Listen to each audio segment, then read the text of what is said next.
ফেসবুকে পরিচয় ২ বছরের প্রেম, দূরত্ব প্রায় ৬,০০০ কিলোমিটার। তবুও ভালোবাসার কাছে হার মানল সব বাধা। ধর্ম, দেশ, সংস্কৃতি কোনো কিছুই তাদের প্রেমের পথে বাধা হতে পারেনি। ইউক্রেনের নাগরিক আন্দ্র প্রকিপ, এখন তিনি মোহাম্মদ প্রকিপ। আর তার জীবনসঙ্গিনী ব্রাহ্মণবাড়িয়ার বিজয়নগর উপজেলার কলাছড়া গ্রামের মেয়ে বৃষ্টি আক্তার, যিনি এখন বৃষ্টি প্রকিপ নামে পরিচিত। ইউক্রেনের নাগরিক আন্দ্র প্রকিপের সঙ্গে ফেসবুকের মাধ্যমে প্রথম পরিচয় হয় বৃষ্টি আক্তারের। পরিচয়ের পর প্রেমের সম্পর্ক গড়ে ওঠে তাদের মধ্যে। দীর্ঘ ২ বছর চুটিয়ে প্রেম করেন তারা।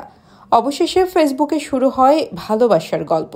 গত ১৯ ডিসেম্বর আন্দ্র প্রকিপ ও বৃষ্টি আক্তার জুটির বিবাহ বন্ধনের মাধ্যমে পরিপূর্ণতা পায়। প্রকিপ জানান, বৃষ্টির প্রতি তার ভালোবাসা এবং বাংলাদেশি সংস্কৃতি তাকে ভীষণ টানে। ধর্মান্তরিত হয়ে মুসলিম হওয়ার বিষয়টিও তাকে অনুপ্রাণিত করে।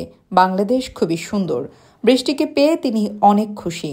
এদিকে কালাছড়া গ্রামের বাসিন্দারা এই প্রেমের গল্পকে ঘিরে বেশ উৎসাহী। ইউক্রেনের নাগরিক বাংলাদেশে এসে বিয়ে করেছেন, এটা গ্রামের মানুষের জন্য একটি ব্যতিক্রমী ঘটনা। তাদের এক নজর দেখতে দূর দূরান্ত থেকে লোকজন ভিড় করছেন।